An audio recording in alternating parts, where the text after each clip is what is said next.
Halo Sobat Pendidikan Dasar.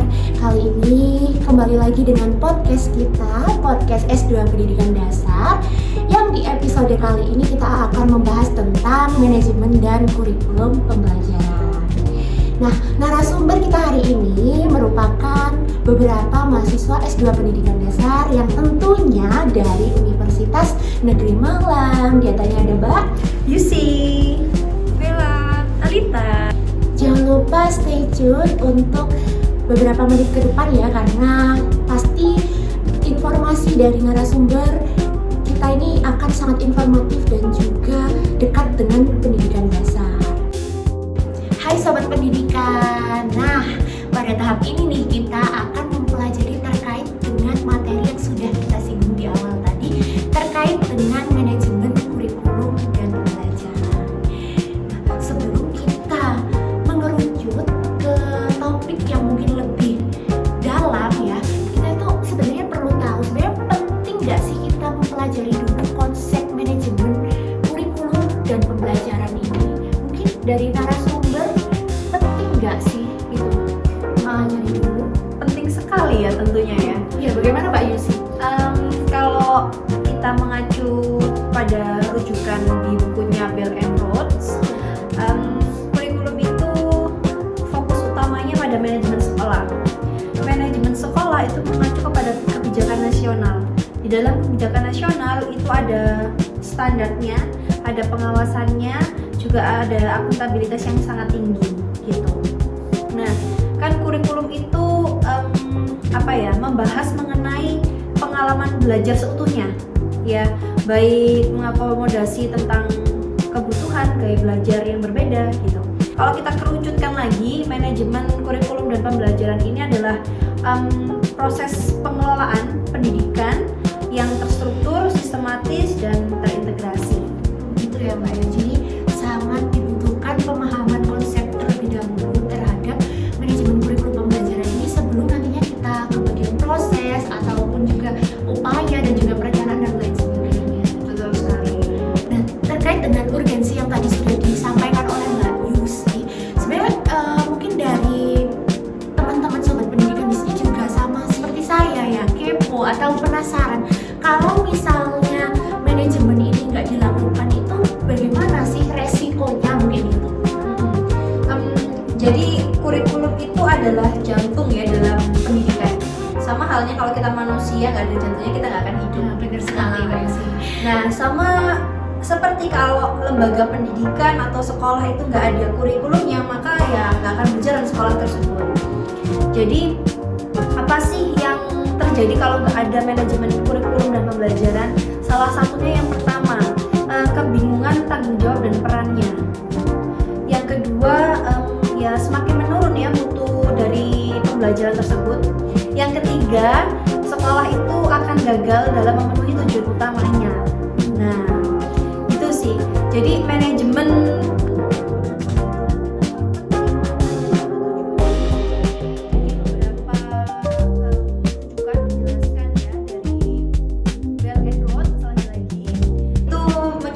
bahwasanya tujuan utama dari manajemen kurikulum dan pembelajaran itu adalah memfasilitasi proses belajar dan mengajarnya. Nah, seiring juga dari rujukan lainnya dari karangannya Dean itu menyampaikan juga bahwasannya tujuan utama dari manajemen kurikulum dan pembelajaran itu ada pada kualitas pembelajarannya.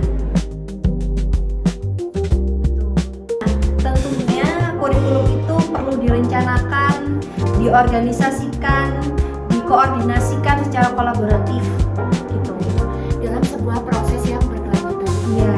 Nah, tapi sebelum membahas ke prosesnya, tahapan-tahapan prosesnya, saya penasaran juga. Ini tadi kan menggunakan beberapa rujukan dari beberapa ahli ya Pak ya, seperti Bell and Rhodes, terus tadi Dean ya Pak ya, seperti betul. itu. Itu dari buku atau dari mana sih Mbak? Oke, itu rujukan dari rujukan yang diberikan oleh dosen pengampu mata kuliah kita saat ini. Iya, kalau Bell and Rhodes itu berjudul bukunya The Skills and Primary Management Kalau yang Dean itu managing the primary school. Oke guys, jadi itu tadi merupakan pernyataan dari Mbak Lucy terkait dengan urgensi manajemen kurikulum dan pembelajaran di sekolah dasar. Oke sobat pendidikan, jadi kita tadi sudah mendengarkan beberapa penjelasan dari Mbak Lucy. Jadinya kita sudah tahu gitu terkait dengan hakikat dan juga konsep manajemen kurikulum dan pembelajaran, serta juga urgensinya kenapa sih kok penting banget dilakukan sebuah manajemen kurikulum ini sendiri gitu. Dan juga tadi terkait dengan ternyata buku yang digunakan oleh Mbak Lucy dan juga narasumber ini mungkin nanti bisa diakses di link deskripsi video yang kita sematkan di YouTube ya teman-teman gitu. Terus tadi juga sempat disinggung oleh Mbak Lucy bahwasannya dalam menerapkan manajemen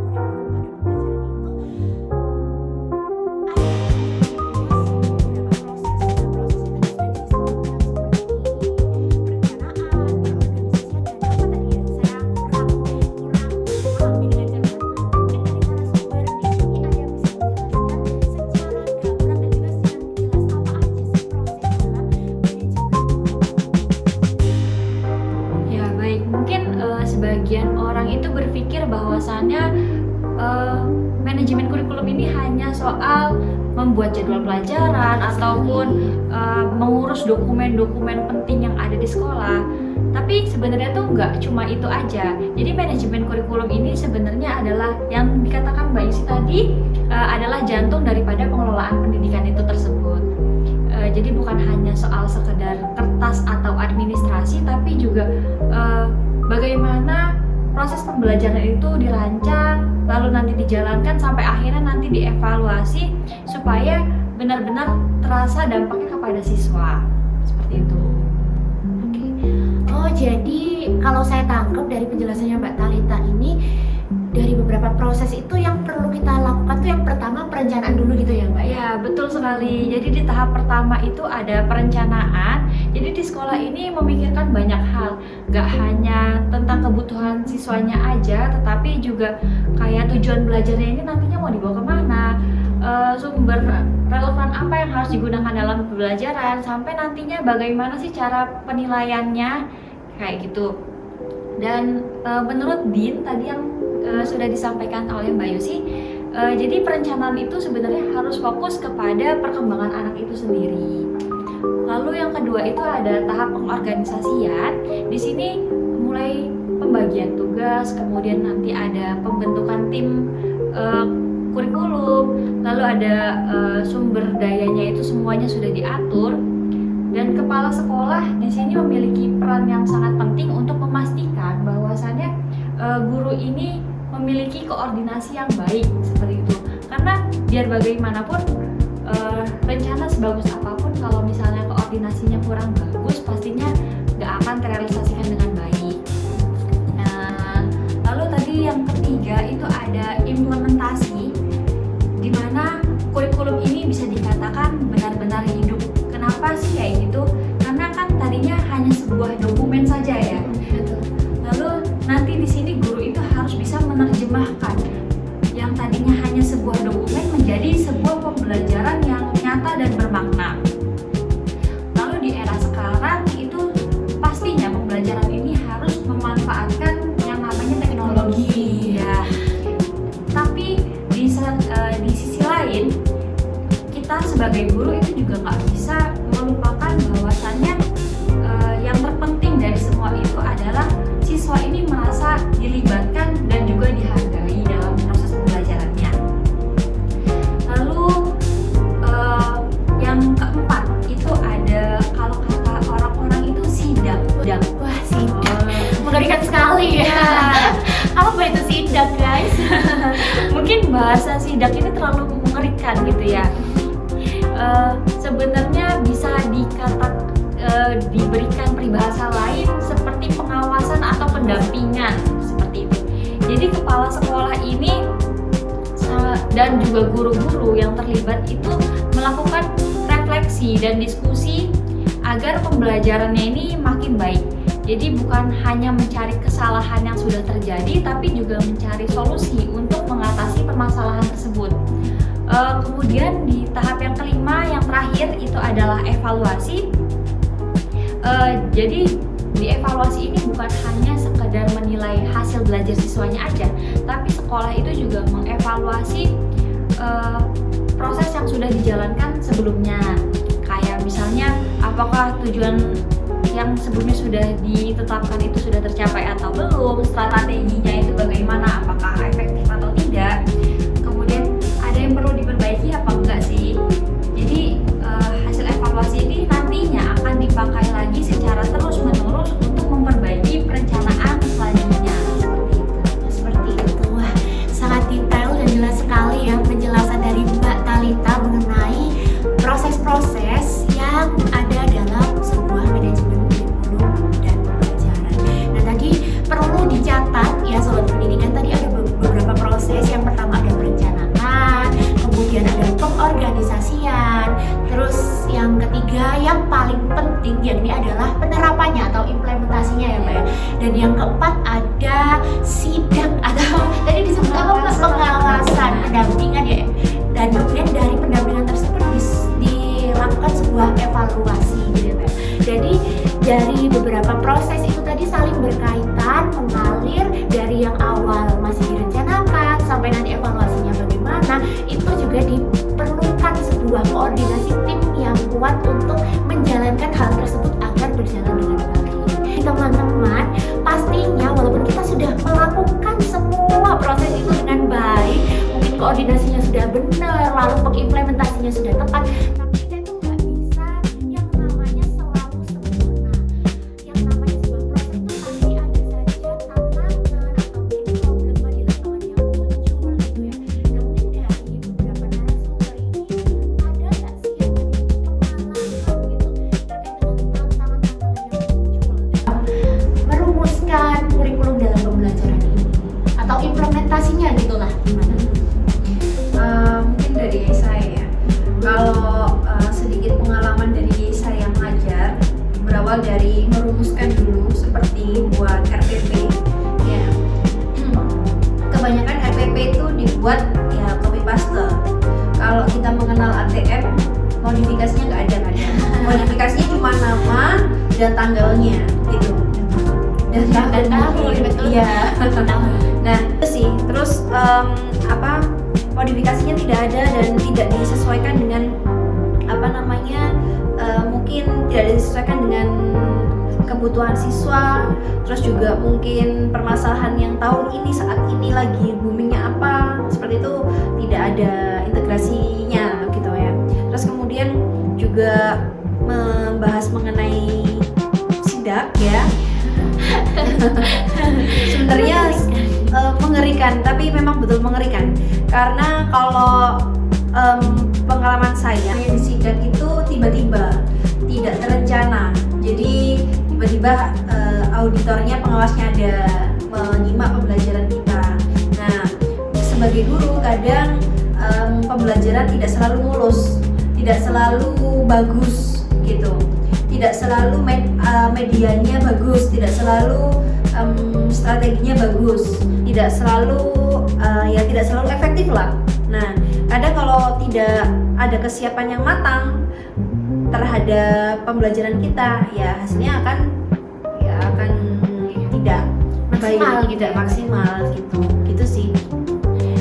Oh, berarti sidak itu dilakukannya secara mendadak gitu ya Mbak? Karena mungkin dari beberapa teman-teman yang menonton di sini ya, mungkin orang awam atau saya juga sebagai pelaku pendidikan, saya mengertinya selama ini tuh kebanyakan sidak itu sudah dijadwalkan gitu. Jadi misal ya ini sidak guru gitu dalam pembelajaran sudah dijadwalkan, misal Bu ini nanti supervisinya tanggal berapa, Bu ini tanggal berapa gitu. Jadi sudah kong kali kong gitu loh Pak. Jadi sudah dipersiapkan dari materi pembelajarannya disusun sebaik mungkin, kemudian perintilannya seperti kayak modul ajar, kemudian lampiran-lampiran LKPD, media, penilaian, kisi-kisi gitu. Kadang tuh sudah kayak bekerja sama gitu. Nah itu kan yang membuat tidak maksimalnya sebuah sidak itu tadi gitu loh. Iya, jadi menurut saya sih itu penilaiannya tidak valid jadinya. Nah, itu iya, karena tapi dengan sidak yang tiba-tiba ini punya kekurangan dan kelebihan ya tentunya. Kekurangannya ya itu tadi, kita jadi tidak maksimal atau atau bahasa gaulnya grogi maksimal. TBL. Iya. Takut banget loh. Iya. Nah itu terus kemudian kelebihannya ya itu tadi, jadi pihak sekolah tahu nih kekurangan yang perlu dibenahi apa gitu. Misalkan guru ini butuh bimbingan, bimbingan terkait dengan penilaian siswa, nanti diajari oleh waka kurikulum gitu. Dan ini seperti ini harusnya, strateginya kayak ini gitu. Itu sih. Gitu ya Mbak ya. Jadi tadi Mbak Yusi sudah menambah wawasan kita terkait dengan tantangan-tantangan yang muncul di lapangan gitu, terkait dengan proses penerjemahan kurikulumnya bagaimana, kemudian juga mungkin dalam tahapan-tahapan yang lain gitu ya Mbak ya. Nah, mungkin dari narasumber di sini juga ada yang ingin menambahkan gitu terkait dengan tantangan-tantangan yang muncul, atau ada yang ingin memperkuat dengan teori-teori lain gitu. Silakan. Baik, yang sudah disampaikan oleh Mbak Yusi tadi sudah baik. Itu kan tantangan dan upaya ya. Sidak itu kan upaya ya, upaya yang terjadi di lapangan dalam. Nah, kalau sekarang ini saya akan memaparkan mengenai tantangan dan upaya yang telah saya dapat dari literatur itu yang telah saya baca. Bagaimana tuh Mbak Vela? Ya, ini juga sama seperti Mbak Yusi dan Mbak Talita, bahwa kurikulum ini adalah jantung dari sekolah ya, jantung dari sekolah. Nah, kurikulum ini kan mencakup seluruh pengalaman belajar siswa, mulai dari yang direncanakan sampai yang benar-benar terjadi di kelas. Jadi pengelolaannya tidak hanya administratif, tetapi juga menyangkut kualitas pembelajarannya. Nah, ini dalam prakteknya di sekolah dasar tentu muncul berbagai tantangan yang terjadi di sekolah dasar. Tantangan yang pertama adalah kompleksitas kurikulum nasional. Standar dan capaian pembelajaran kan sudah ada ya, sudah dipusatkan gitu ya. Ya. Ada bahkan bukunya CP Iya. pembelajaran sudah ada. Nah, sekolah kan sebenarnya harus menerjemahkan sesuai dengan kebutuhan sekolahnya. Betul sekali. Nah, itu kan tanggung jawab guru dan kepala sekolah. Namun, dalam praktiknya di sekolah, itu kebanyakan hanya sekedar rutinitas administratif dan hanya sebagai dokumen saja. Tidak, gimana ya, tidak sesuai dengan apa yang terjadi di sekolah. Tidak sesuai atmosfer dan juga kultur Iya, di sekolahnya iya, gitu ya kadang Mbak ya. seperti itu. Terlalu berpacu pada Iya. buku ya. Baik, cuman masih belum mendalam gitu. Iya, betul sekali. Nah, selanjutnya ini ada tantangan yang kedua Apa adalah itu, Mbak? menjaga keseimbangan antara penguasaan materi dan pendekatan yang berpusat pada anak. Nah, di pendidikan dasar ini kan pembelajaran seharusnya tidak hanya berpusat pada target materi saja ya, tapi harus memperhatikan perkembangan kognitif anak, sosial anak, emosional anak. Namun dalam pembelajarannya kan sering hanya fokus pada isi materi yang mengakibatkan kebutuhan dari masing-masing siswa itu sendiri kurang diperhatikan oleh guru. Upaya yang dapat dilakukan untuk menghadapi tantangan pengembangan kurikulum di sekolah dasar adalah memperkuat kepemimpinan kepala sekolah. Kepala sekolah ini tidak hanya sebagai administrator, tetapi sebagai pemimpin pembelajaran. Kepala sekolah ini perlu mengkoordinasikan kebijakan, memantau praktik pembelajaran, serta mengelola sumber daya secara tepat. Kepemimpinan ini, jika dilakukan secara terbuka, akan mendorong guru untuk lebih aktif berdiskusi dan bekerja sama. Jadi peran kepala sekolah ini cukup kuat dan sangat berpengaruh terhadap proses penerapan kurikulum di sekolah. Upaya selanjutnya yang dapat dilakukan adalah evaluasi. Evaluasi ini perlu dilakukan secara berkelanjutan. Evaluasi ini tidak hanya untuk melihat hasil belajar siswa saja, tetapi juga untuk menilai apakah perencanaan yang ada di sekolah dan pelaksanaan kurikulum yang ada di sekolah ini sudah efektif atau belum. Nah, dari hasil evaluasi itu tadi dapat dilakukan perbaikan secara terus-menerus. Sebagai contoh nyata di lapangan yang sudah dipaparkan oleh Mbak Yusi tadi, seperti sidak atau pengawasan yang dilakukan kepala sekolah ke dalam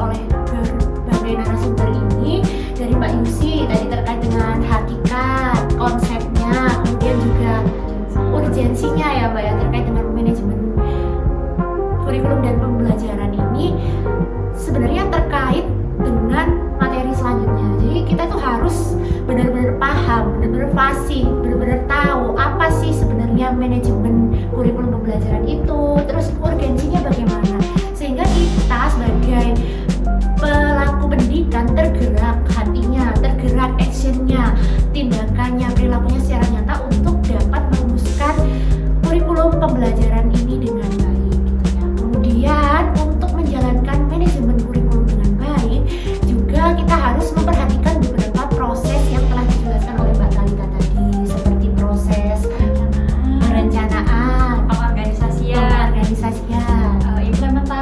implementasi, supervisi atau pengawasan, dan pengawasan, terakhir evaluasi. Nah, dari beberapa komponen proses tersebut saling mempengaruhi, saling juga mendukung satu sama lain sehingga tercipta sebuah pembelajaran tujuan pembelajaran yang baik. Maaf.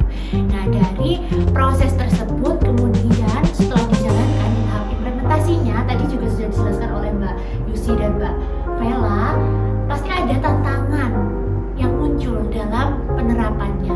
Nah, tadi juga sudah dijelaskan beberapa tantangannya dan juga upayanya. Nah, itu bagaimana cara kita menyusun sebuah strategi yang baik dan juga sebuah penyelesaian upaya-upaya solusi yang baik yang dilakukan dengan mungkin di dalam lingkup sekolah ya, di lingkup kecil, koordinasi di antara kepala sekolah, kemudian guru-guru dan juga semua SDM yang ada di sekolah tersebut, bagaimana sih mengupayakan sebuah manajemen kurikulum yang baik agar tercapai semua tujuan pembelajaran yang dirumuskan sehingga pembelajaran ini sampai ke akar-akarnya, sampai mendalam dengan memperhatikan karakteristik siswa yang sudah dijelaskan oleh semua narasumber itu tadi. Nah, demikian mungkin materi yang kita bahas pada podcast kali ini. Mungkin ada beberapa tambahan dari sudah sih?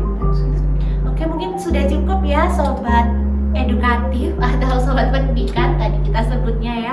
Oke, mungkin cukup sekian dari kami. Saya sebagai moderator Amalia Putri Nabila dan narasumber tadi Mbak Yusi, Mbak Talita dan Mbak Vela yang sudah memperkenalkan diri dan dari awal dan juga sudah menjelaskan semua materi dengan sangat baik. Saya ucapkan terima kasih ya Mbak, terima kasih banyak.